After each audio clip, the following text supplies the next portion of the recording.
Shockley Show. Turn your bitter into better. Into better. It's the Sonja Shockley Show. It's the Sonja Shockley Show. Turn your bitter into better. Into better. It's the Sonja Shockley Show. Hello, hello, hello, everybody, and welcome to the Sonja Shockley Show. I am so excited to be here with you today. I am your host, Sonja Michelle Shockley, inspirational singer and speaker, life coach, soul nurturer, and your big sister in relationships. And I help people transform their pain into purpose and turn their bitter into better. Yeah. Doesn't that sound wonderful? Doesn't that sound amazing to be able to turn your bitter into something better? I'm so excited today because my guest definitely knows how to turn something bitter into something better. We have with us Johnny Willis, one of the most popular men in Chicago, MVP for the Shiloh team back in the 80s. You guys have won so many championships. You are recognized for your talent, your energetic smile, your energy, your magnetic energy, I should say, because so many people know you and love you. You make so many people laugh. I'm so happy to have you on the show today. Welcome to the show. Thank you. Thank you for having me. I wanted you to just give our audience just a brief introduction of who you are and what you do. Johnny Willis. For a living, I do corporate security and investigative work for a company called Garda. I've been in this business for about 35 years now. All right. Yeah. Sounds good. Sounds good. And then let's talk a little bit about your background. Were you raised in a Christian home? Tell us a little bit about, for those who don't know, about your background and the type of home you grew up in. Yes, I was raised in a Christian home. My dad and three of my older brothers are ministers. Um, I'm the seventh son. It's seven boys. I have six older brothers, three older sisters, and one younger sister. So I'm the seventh boy. They say the seven means completion. So I'm the seventh son. Yes. Wonderful, wonderful. That's amazing. And all of those pastors, many ministers in your family. What was that like for you growing up with all of those pastors in your home? You know what? It was it wasn't as bad as people thought.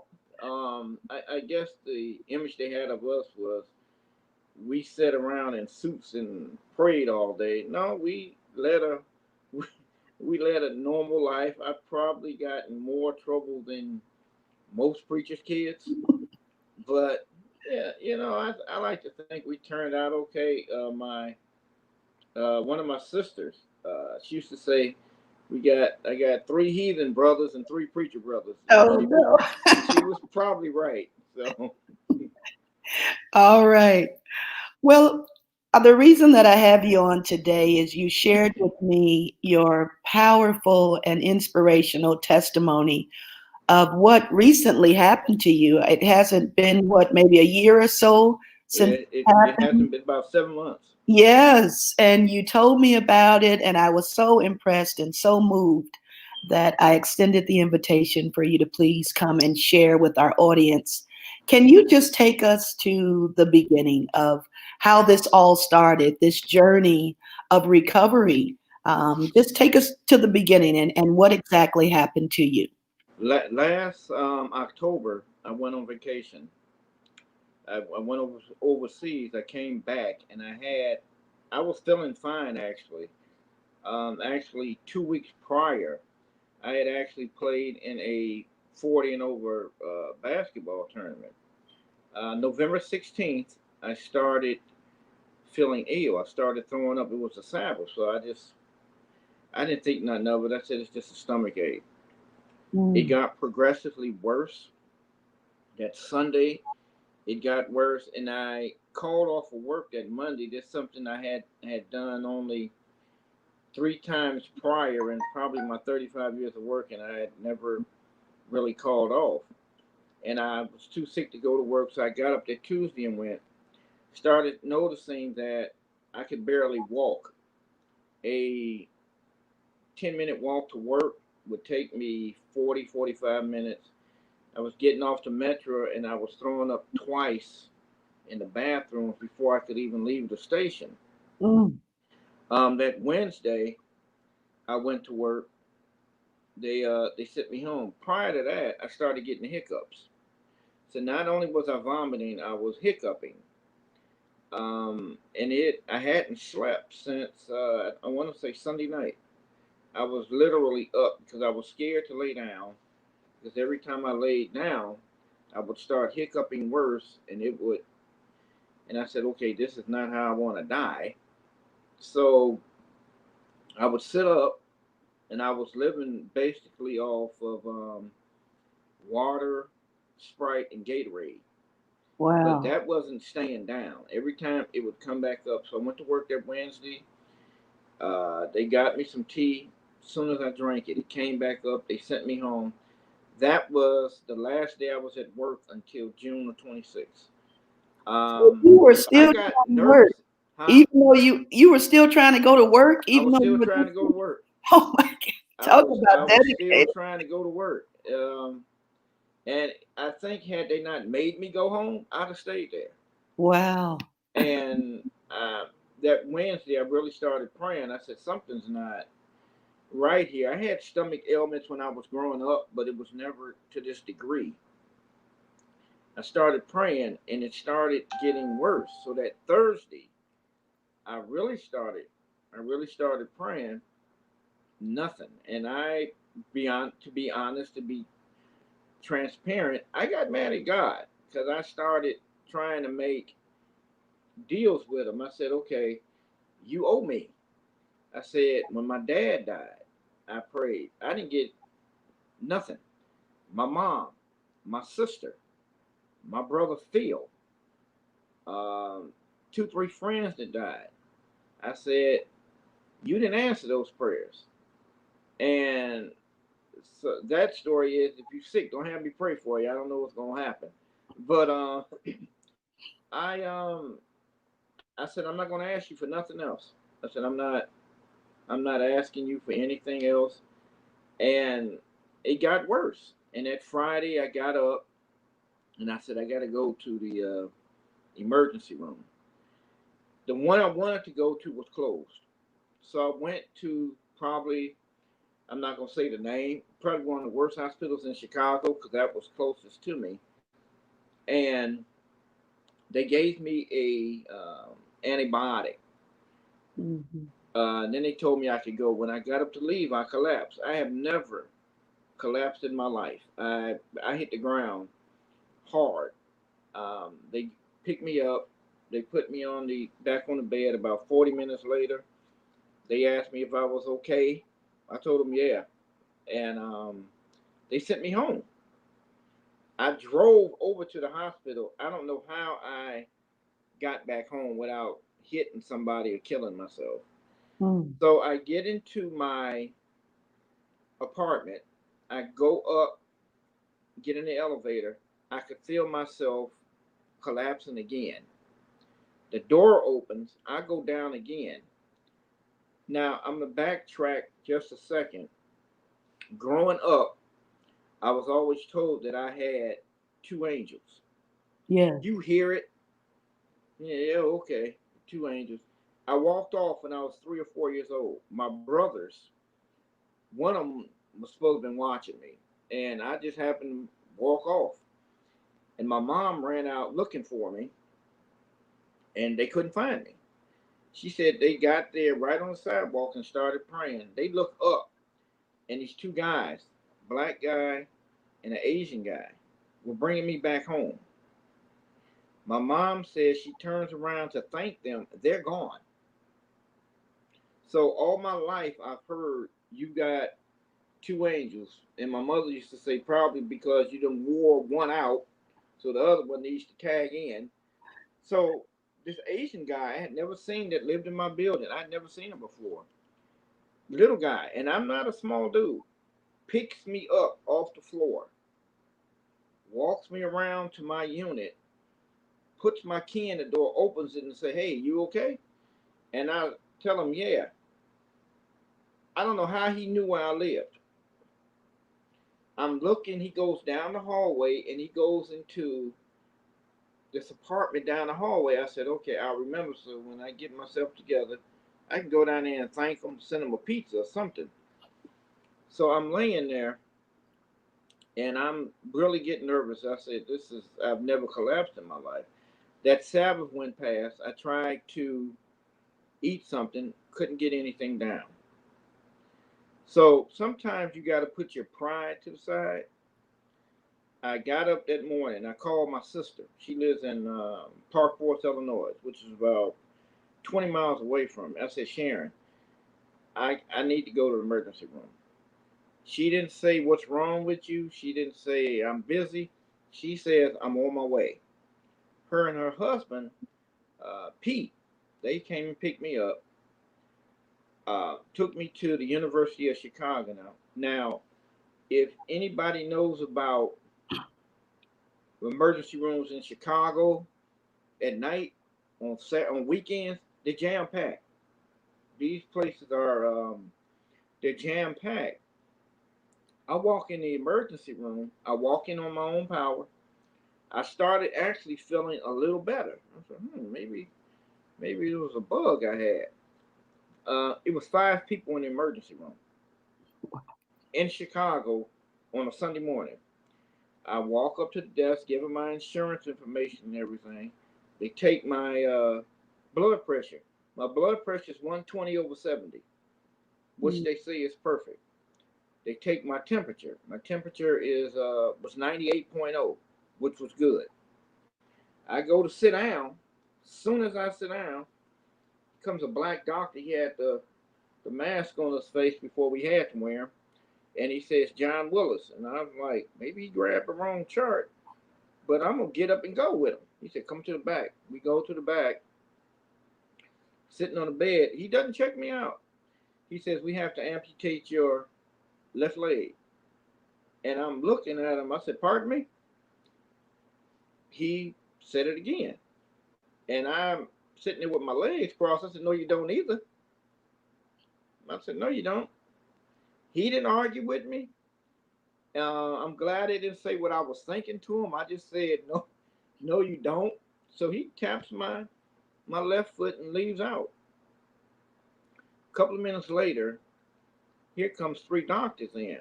Uh, Dr. Phillips, Dr. Khalid, and Dr. Gandhi. They ask me what's wrong. I tell them I've been hiccuping and vomiting for a week. I tried to diagnose myself. I said, "I think I got a virus." They said, "Well, let's check you out." They said, "Can you take your shoes off?" They took my right shoe off. Everything was fine. Took my left. They said, "Your foot is swollen." I said, "It wasn't swollen this morning when I put them on." They said, "Your foot is swollen. We're going to run some tests." So they go out. We ran some tests. They put me back in the room. They come back in, and she has this look on her face, and I'm like, "What's the problem?" She said, she said, "You're septic. You have an infection in your bloodstream." And I'm thinking, okay, you can give me something, I can go home. She said, "If we do not amputate your left leg, you'll be dead in 2 days." Um, I said, "What?" And she said it again. And I said, I asked her, "What are my odds of living?" And she said, "Not good." She said, "The infection is actually moving up to your heart." And I'm I said, well, can I think about it? I was this close to telling him to let me go.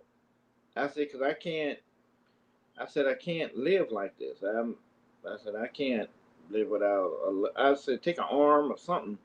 I said, I can't live without a leg. So I actually started looking at my phone for my brother's number. I was going to tell him where everything was. I was going to call my sister back and say, hey, this is what's happening. Just getting my arrangements together. And she came back in the room and she said, I know what you're thinking.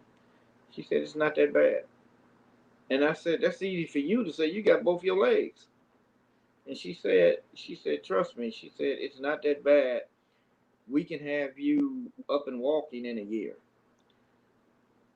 I said, a year? That's too long. And she said, trust me, you'll be. And I said, you know what? Okay. I said, go ahead. I had probably a 10-minute pity party. I said, you know what? Go ahead and take it. I called my sister and tell her. She thought I was joking, of course. I said they have to amputate my leg, and she quit playing. I said no, they really have to amputate my leg. She said you must be serious because I've never heard you serious before. And I said okay, send the doctor in so I can sign the papers. She looks at me. She said, "What doctor?" I said, "The doctor that brought me in here." Now I heard them talking. They said the emergency room was jam packed. Now they were going to be busy today. And I said the doctor that brought me in. She said, "Doctor that brought you in." I said a black doctor brought me in here. And she looks at me and she says, "I'm the only black doctor here on staff." Well, let's pause there because you shared so many nuggets.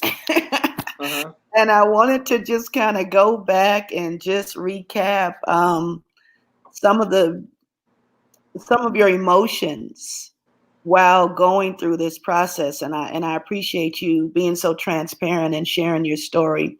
Let's go back to when mom told you that you had two angels, Mm-hmm. one Asian, one black. So that's interesting that your angels has this ethnicity, but how did you receive that? Did you even pay attention when I mom did not. told I'll you be that honest with story? you. Hmm. I didn't. And as I got older in life, um, I must have because I've done stuff. I've been in a situation where honestly I should have been dead. Hmm. I've been hit by a car. I was after a little league game. I got hit by a car running across the street, knocked straight up in the air, hit the ground. Only thing that was wrong with me, I broke my wrist in two places. Wow. I'm on Lakeshore Drive with a friend. We're doing 125 miles on a motorcycle. Hit something. I'm in the hospital 2 days. Knocked out. Best sleep I ever got. But I was knocked out. I'm still here. And then this happens to me. And my brother James, he says, you ain't gonna get a fourth chance. So, so yeah, and then you start thinking, why am I still here? Hmm. Yeah, And that's you started awesome. getting purpose, and then you have friends that you Hmm. grew up with that are dying. And I have a therapist I talk to. His name is Ron Tunis, Dr. Tunis, and Dr. Leah Chapman. I feel bad when I hear about them dying, and they said it's called survivor's remorse because Hmm. when they go, I'm always thinking that should have been me. Wow. You say, why am I still here? Yeah. Yeah. And and now I figured out why. I'm here. I'm here for a reason. Um, Dr. Tunis even told me because I asked him. I stopped saying why me, and now I say why not me. Hmm. This happened to me for a reason. I have met more people with amputee with that have had amputations now, and I go back down to the rehab place when I can and just talk to them. You know, maybe that's my calling, maybe that's my life work. I don't know. Do I like discussing it? I have my days. I'm not going to sit up here and say every day is everything is good. I mean, I'm human. I have my days, but 90% of my days are good. Amen. I have not had. I've battled depression since I was 15. I Mm. have not had one day of depression since this has happened. Wow. Not one. You That's got to all. pick a struggle. Yeah. You got you got to pick a struggle. Yes, and you're dropping so much wisdom. I loved how you said, "Why not me?" and finding the purpose in the pain. You know, and that was one of the reasons why I wanted to have you on the show because what you were saying, your testimony, it aligned already with my thinking. So thank you again. Let's go back to that conversation that you had with God when you were like, "You owe me." And I like it when people are transparent about how they feel instead of trying to, cover it all up. Oh, no, I'm not angry about with God. Because I feel like if anybody can take you being mad at them, Lord knows it's God. He probably was laughing when I told him Yeah, that. right, exactly. So let's talk about that conversation because in that moment, do you feel like you were just like whatever? I mean, what are your emotions? Are you like, I don't care if I die right now? I that's the way I felt. Okay, My yeah, thing is, um, if I gotta go, I gotta go. okay, I said, if I gotta go, I gotta go. I said, I've asked you. I said, first of all, and you can't you can't argue with God. right, right, So I said, first of all, I don't ask you for nothing. You know, this is a little thing. This is a little touch the hem of your garment situation I got going on here, okay, and you can't even do that for me. mm-hmm, I said, okay, I won't ask you for nothing else.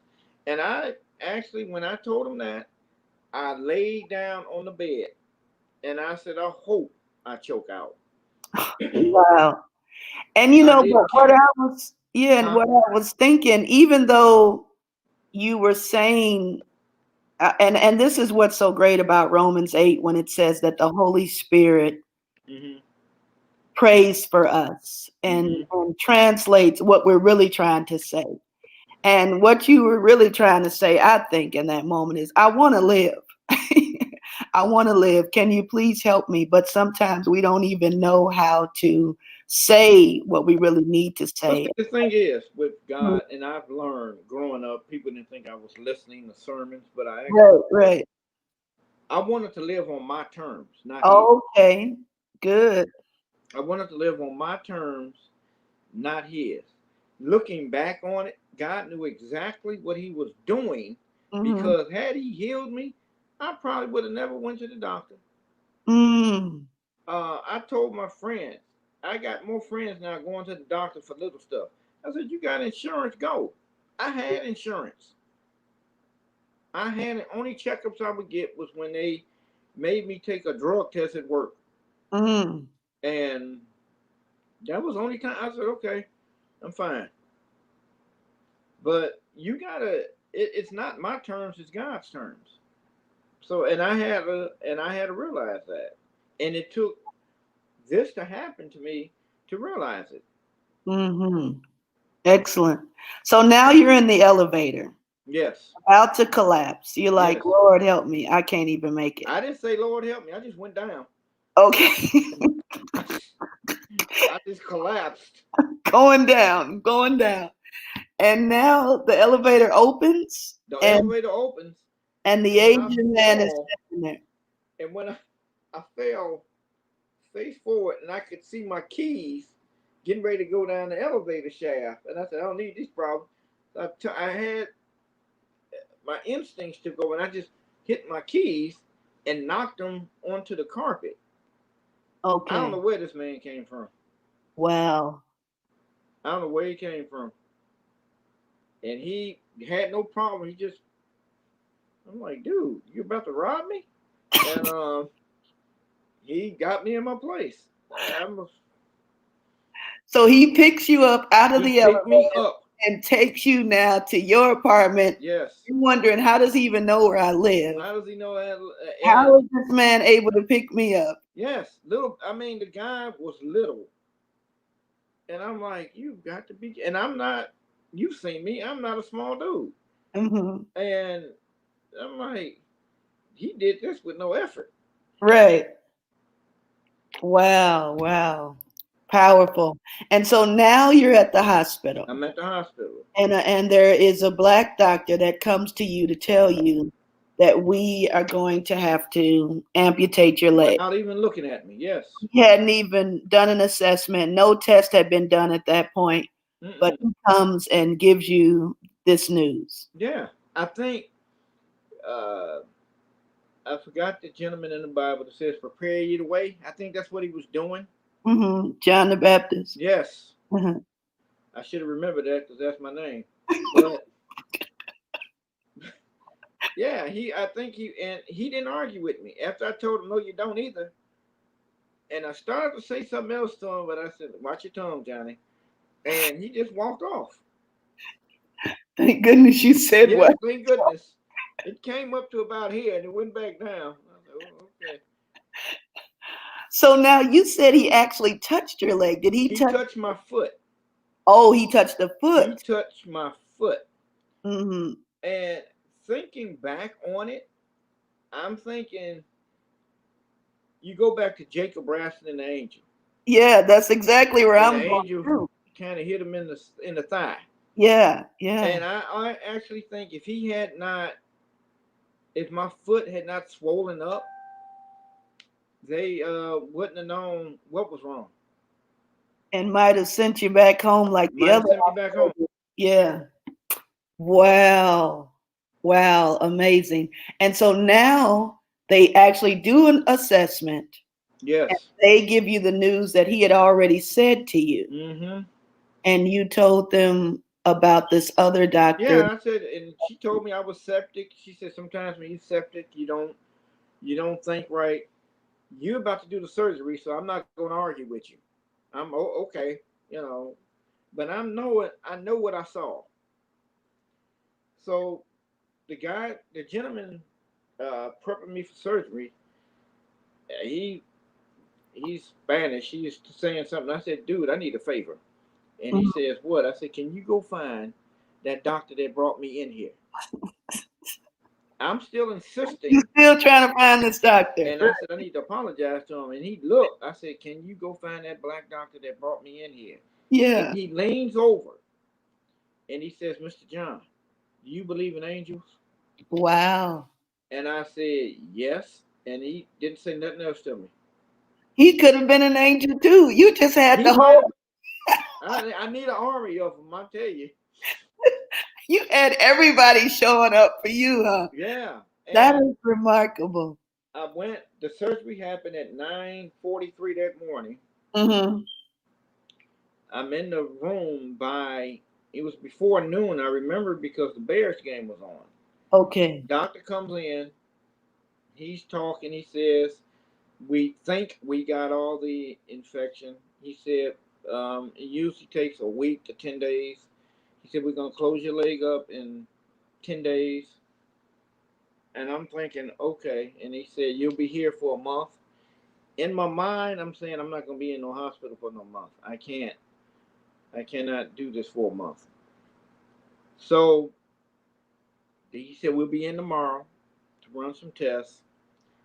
And my sister says, she comes in the room and she said, I don't know what happened.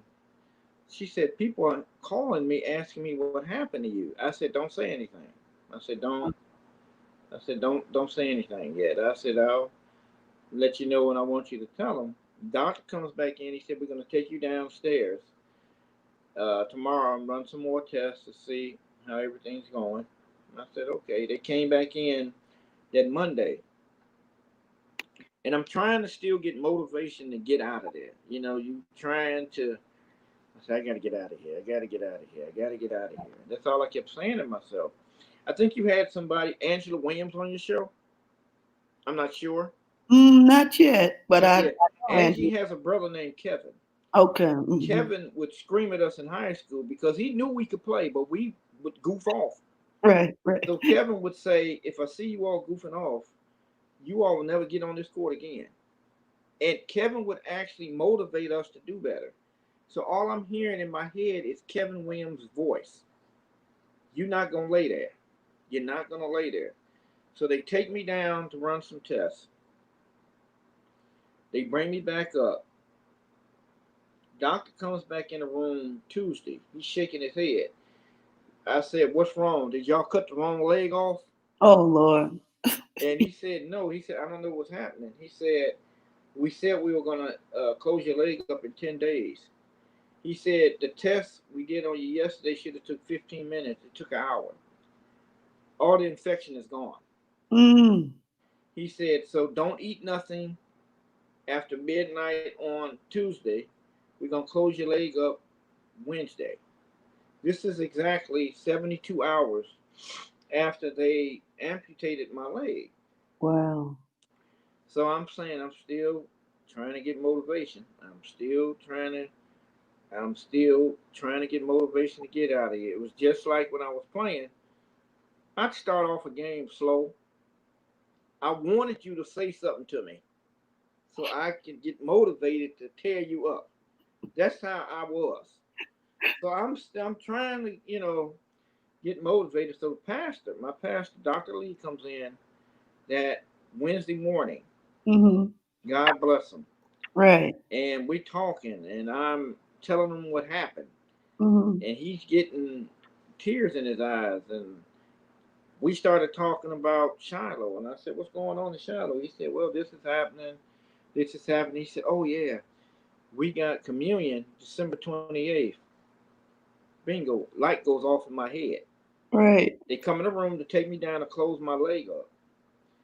And he's leaving. I said, Pastor, I'll see you December 28th at Shiloh. He said, no. He said, take your time. And so I said, no, I will see you December 28th at Shiloh. Well, after they closed my leg up, they're getting ready to put me back in the bed. I said, no, don't put me in the bed. I said, hand me a t-shirt, hand me some sweatpants out of there. I said, put me in a chair. I said, anybody that comes see me will not see me in the bed. Mm. I'm in the bed doing, I don't know if you're familiar with chair push-ups. Okay. I was in that chair doing chair push-ups. I was doing leg lifts, anything I could. So when it came time for me to practice walking on my walker, I had it down pat. I still hadn't told anybody that I had my leg amputated. I'm getting text messages. I'm getting, hey, what's going on with you? I would tell folk I'm fine. I hadn't even told my daughter. Her birthday was that Tuesday. And I called her like nothing happened. I said, hey, happy birthday. Blah, blah, blah. I didn't tell her. She calls me, Dad, I've been hearing stuff on Facebook. Are you okay? Yeah, I'm fine. I said, where are you? She said, I'm in Vegas. I said, well, call me when you get back. I did not want to ruin her trip, her birthday trip. And I still hadn't told anybody. So the therapist comes in. She said, we're going to walk on your walker again today. I said, okay, this was, I want to say Thursday. Yeah, it was Thursday. And she said, you want to put your sweats on? I said, no, I had on some shorts. I said, I'll do it just like this. And I said, I need a favor. Can you film it? And she said, really? I said, yeah, put it on Facebook. I want people to see what happened to me. I can show them better than I can tell them. And after I did that, I got so many calls, and folk immediately started praying for me. Amen. My friend, who does not go to church, he came by. I said, can you go to my place, give me some stuff, a couple of t-shirts, some shorts, some sweats, so I can put them on when I'm in here. And I said, I need another favor. bring me a burger back because I hadn't, Anyway, I said, go down the hallway, knock on the door. It's an Asian gentleman that lives in there. Tell him I'm okay. He comes back. He got everything I wanted. And he sat down. He said, oh, by the way, I knocked on that door. I said, yeah. I said, you see him? He said, there's no Asian guy live in there. And I said, what? He said, there's no Asian guy that lives in there. He said, it's two girls that live in there. I said, I saw the guy go in there. And my friend, who does not go to church, he sat down on the couch. He said, must have been an angel. Okay, wait, we got to pause. We have to pause for a minute because now you've had two encounters with angels. When is it ever going to click that after that second one, it clicked. Supernatural is happening to you? Because not only are you getting, you have an escort as far as the angels helping you and assisting you, and you're seeing it in the physical. Now we know behind the scenes that they're always working on our behalf, but now you're actually seeing it in the physical. You've had two people now confirm these are angels. And these are not even, you said this man wasn't even necessarily a believer. He ain't one. Yeah. Yeah, not only that, but you're having this supernatural healing because they're thinking it was going to take how many days before they could close up your leg? They said it would take 10 days. 10 days, and it took 72? It took 72 hours. So when is it actually clicking that? It started clicking when the doctor came back in the room and told me, when he was shaking his head, he said, I've never seen nothing like this before. Wow. And I'm thinking, okay, oh, Jesus, a bunch of apologies. That's when it started. I said, maybe these angels things is something to it. Right. And that's when it started. That's when it started clicking, because I admit, when they were about to put me under, I said, let me start praying. I was confessing stuff I ain't even do, just in case. Okay. Because I did a lot. Right. I'll be authentic. I done stuff that was you've lived life. We'll leave it at that. You've lived life. I lived my life. Yeah. Johnny was Johnny. Right. And who knows? These angels were probably sick and tired of me telling, okay, this is it. But it clicked then. And then when my buddy, who does not go to church, sat down and said, you know what? It must have been an angel. Wow. Powerful. And then even that, with what you just said, have you ever thought in the spiritual world, like Job, something worse was actually planned for you, but God blocked it and said, no, you can only do this much to him? Has that thought ever come to you? Because remember when you were saying, when you had got to that point where you were like, just forget it, Lord, go ahead and just choke me out. And so even though that might have been the plan of the enemy to end your life, but God blocked it and said, no, only this much can you do to him. Has that thought ever come to you?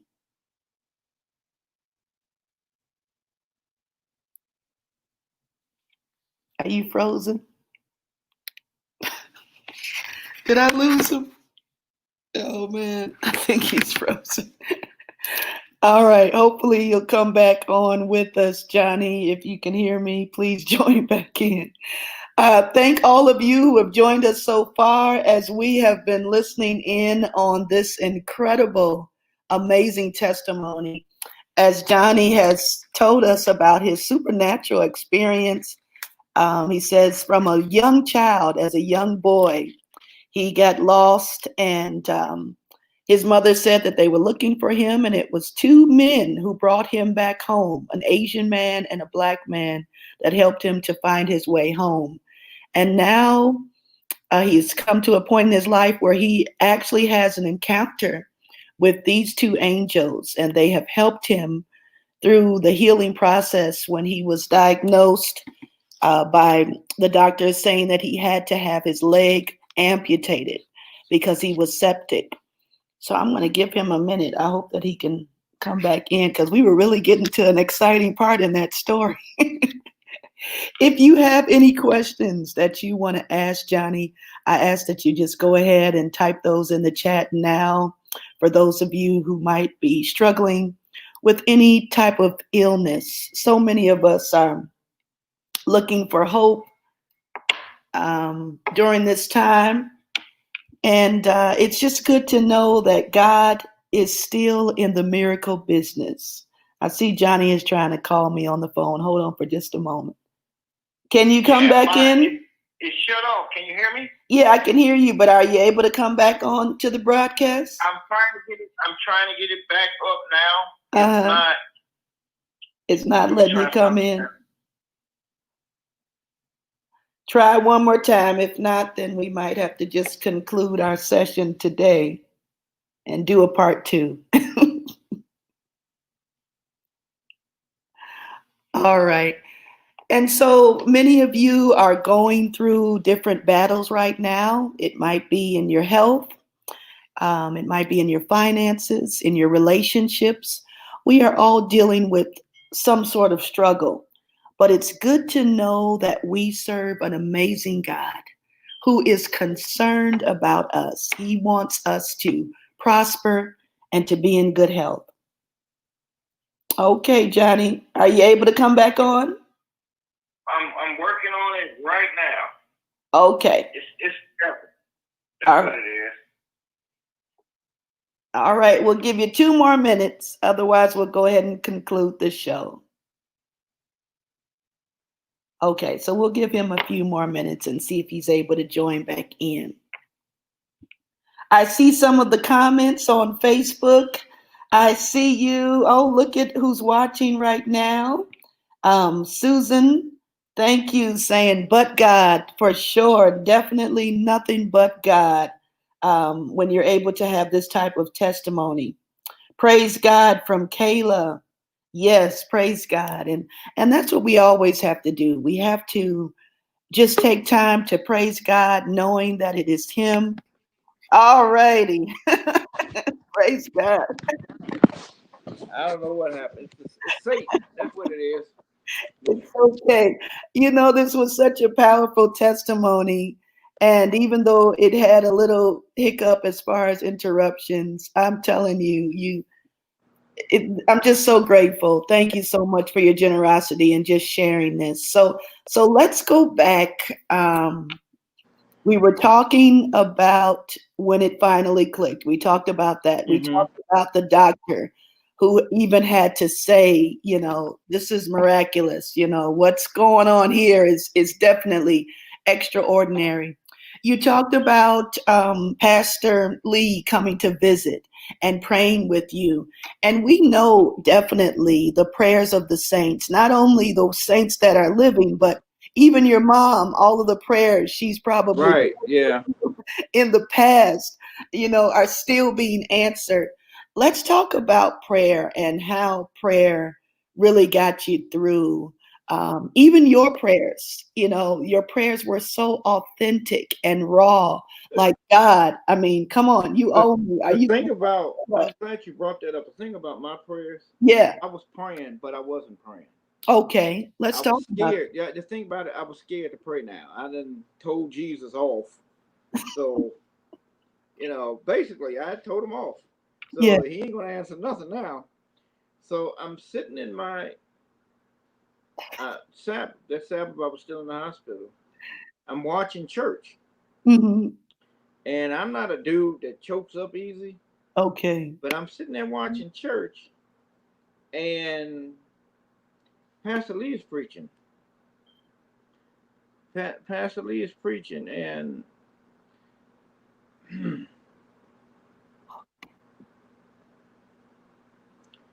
he stops church. Praise God. He stops church. Yes. We got to pray for Johnny. Yes. That's all right. Testify. Praise God. I didn't deserve it. Um, Everybody came down, started praying for me. I'm starting to, my phone is starting to go off like crazy. Mm-hmm. People are sending me videos. People in Detroit, they're stopping church in Detroit. They're stopping church in Northeastern Conference. Mm. Um, a couple of more conferences were stopping church and just having special prayer for me. Yes. And I'm sitting there and I'm saying, I don't deserve this. I said, if they knew how I was years ago, Mm. but I guess that didn't matter. That's right. Then you sitting there, Annalisa Nguyen. Praise God. She came by to see me. This woman prayed the walls down. My Lord. Whoever got in my room after that, there was some prayers still in there. That's right. She prayed the walls down. Um, they My niece came by. She said, "What did they do for you?" She was telling me about the antibiotic that I told her to give me antibiotic. She said the antibiotic gave you 2 more days to live. I Mm. was not aware of that. They came down again. They did a CAT scan that Monday. They did a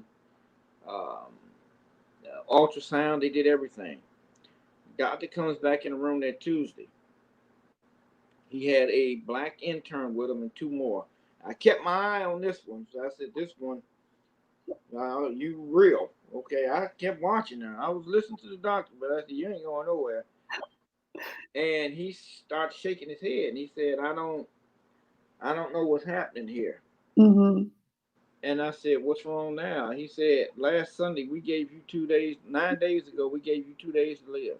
Mm. He said, your body has gone back to factory reset. He said, I have never seen nothing like this before in my life.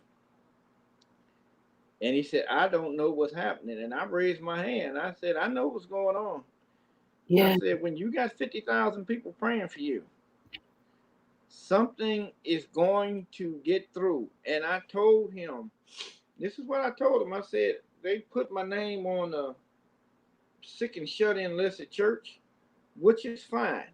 But I Mm-hmm. said, when you got 50,000 people praying for you, your Yeah. name is going to come up off that list somehow and head up to the throne of grace. And I got 2 angels, so I think I got an angel escort up to the throne of grace somehow. Praise God. That emergency room got cleared out for me. Everything you see now is because of grace. Mm. And he could not. He said, I'm gonna have to take your word for it. He said, matter of fact, I got some more news for you. Instead of we letting you go home in a month, we're gonna let you go home December 12th. We're My gonna Lord. send you to rehab December 12th. Uh-huh. Okay. I go to rehab. They said, how long you gonna be here? I said, I want to be out of here in 2 weeks. They said, yeah, that's good. But we're gonna let you go January the 8th. Right. Okay. You all are 0 for 3. You all have been wrong all this time. But okay, we're gonna see who's gonna win this one. They tell me to do. I hear Kevin Williams' voice in my head. They tell me to do 100. I hear Kevin telling me to do 200. Yes. Do this. I do extra. They came back in my room. They said your rehab is. He said you're killing your rehab. He said we're gonna let you go home December 26th. Okay. December 28th, I was at Shiloh at communion. Amen. Yeah, yeah. Oh my God. Wow, this is incredible. I'm just in awe. I'm not in awe and I'm not shocked by what God can do. I'm just always so grateful when it is done and when we're willing to tell our stories, because Mm-hmm. you have encouraged so many people in their faith today to just know that God's got you. I want to just quickly go back to the overwhelming feeling that came over you knowing that all of these people were praying for you, and how that just made you feel. You know what? I wasn't expecting it. You figure Mm-hmm. you get maybe 10. You figure you get maybe 10 people praying for you. Mm-hmm. But people were sending me prayers through my phone. Yes. You got this. If anybody can handle this, you can. Mm-hmm. Um, I'm still overwhelmed by it. You Yeah. know, I'm still in awe of it. I still get calls now. Hey, how you doing? We still praying for you. Right. And I knew I had dates in my head of when I wanted to do stuff. I Mm-hmm. go to the I go to my rehab. I was going to my rehab. I was an outpatient. They measured me for my prosthetic on March 8th. They said, well, it takes a little while since this COVID stuff is going on. It's going to take a little while for this to get made. So you might get it by July. I get a call April 5th. Your prosthetic is here. Wow. He said, can you come down April the 7th and pick it up? I said, I can come down there now. He said, we got to make a couple of adjustments. He said, but I said, okay. Went down there, picked it up. I walked out of the rehab with my prosthetic, but I was on a walker. I'm talking to my doctor. I said, hey, I need to get back to work. I'm sitting in the house. I'm going You crazy. still thinking about work? I mean, I'm always thinking about work. And he says, I tell you what. He said, when you want to go back? I said, 1st of June. He said, back up, cowboy. He said, I'll put you, you can go back June 25th, depending on how you're doing. okay. He sent a letter in, a clearance letter saying I can go back to work. I went down to my job with my walker. They tell me you can't use that walker to work. Right. Okay. My daughter brought me a cane. First place I went to, first assignment they gave me, they were a little skittish. They said, no, we don't want you here, the cane on. I said, okay. So they sent me somewhere else. July 3rd, something happened at work. I got up and I started walking with my prosthetic without the use of a cane. Mm. I've been walking ever since. I do not take the cane to work with me.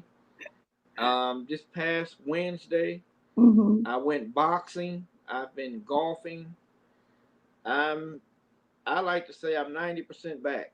Oh my goodness. Yeah. That's awesome. That's awesome. And I talked to the doctor. They told me I'd Mm. be walking in a year. I said, you lied to me. She said, what did I do? You said I'd be walking in a year. She said, give us some time. I said, no, ma'am, I'm walking now. That's right. Well, in our final minutes together, Johnny, I've got to mention your your beautiful, gifted talent, or your wonderful gift, I should say, for humor. Oh, man. How you make so many of us laugh, how you bring a smile to so many of our faces. Tell me what laughter, or just the gift of humor, how has that played a part in your healing process? It's helped me as much as it's helped everybody else. Now, if you ask my daughter, Hmm. she'll say, Dad, I've never seen you laugh. Wait, what? She'll tell me she's never seen me laugh. She Okay. said if we were coming down the street and I needed directions, I would not ask you because you always have this look on your face like, don't bother me right now. I like to see other people smile, Okay. and whatever I can do to make somebody laugh, I'll do it. Yeah. Um, it got me out of a lot of whippings growing up because I figured if I can make my parents laugh, they're laughing too hard to whip me. Right. Right. So it worked sometimes. Sometimes it didn't. Yeah. But yeah. So, what about your church announcements that Oh, you're known for? How did that get started? church announcement started. I've been on Facebook, I want to say about 10 years. And the only reason I got on Facebook, I had this guy. I ain't gonna say his name because we're Facebook friends. He used to steal my lunch. Oh, wow. So I said, I'm looking for him. And my daughter said, well, you can find him on Facebook. So I pull his name up. There he is. First message I sent him, I want my corned beef sandwich and my Cheetos back. Oh, man. He knew immediately it was me. Right. So down the road, I said, I got to do something on Friday. And I've seen every bad, it started out with me seeing bad ushers. Right. Chicago had some rough ushers back in the day. That's right. Don't ask them for another bulletin because you might get punched. But I started making fun of ushers and people started laughing. Right. Maybe I'm on to something here. So I started doing other stuff. I said, so what I'm going to do now, I'll start using my Facebook friends in my church announcements. Yes. And it went from there. It takes me probably 10 minutes to do them. Wow. So that creativity just comes in 10 minutes. But it's some people think they're real. I was at camp meeting last year, and I have a group I put on church announcements called Midgets for the Master or First Class, one of them. And I see this lady staring at me, and I was in the pavilion. And after service is over, I'm getting up to leave, and she walks up to me. She says, "Are you Johnny?" I said, "Yes." She said, she was a little bitty lady. She said, "I would like to be in your group." I said, "What group?" She said, "Midgets for the Master." I said, "Ma'am, that's not a real group." And she said, I said, "No, ma'am, that's made up. That's not a." And Tanya Nesbitt happened to be walking by. Right. Said, that's one of them. Right there. That's not a real group. And she asked me again. So I put her in. She's in my group now. Okay. Midgets for the Master. Midgets for the Master. Yeah. Fun fact. Yeah. I love it. I love it. Just, if for those of you who don't know what we're talking about, Johnny has a wonderful way of just making fun but of course in a positive way of things that we know that go on at church and just getting us to all laugh about it. So I want to just thank you again for your transparency, your vulnerability, and your willingness to just share your story today. Anytime. Yeah. It's the testimonies of the saints that edify the church. It's what keeps us going, and you truly are inspirational. And whether you know it or not, you're a healer. Well, thank you. Yes, because God tells us that laughter is just like medicine. When you called me and asked me to do it, I'm scared of y'all Maywood folk. I said, yeah. I said, yeah. I don't want Deborah Davis Moody coming after me. So yeah. No, come on. A shout out to the Maywood people. Yes, I love you guys. And we love you. And like I said, even though y'all have beat us in a couple of championships, the Shiloh team, we always have enjoyed the basketball games together. So thank you. And thank you to our audience, all of you who have joined us today. We thank you for watching. God bless you. And please join us tomorrow as we will talk to Dr. Yishka Trammell as we talk about childhood trauma and how to support our children during crises. God bless all of you. And this is Sonja Shockley with the Sonja Shockley Show. Take care. Hold on, Johnny, for just a second. Okay.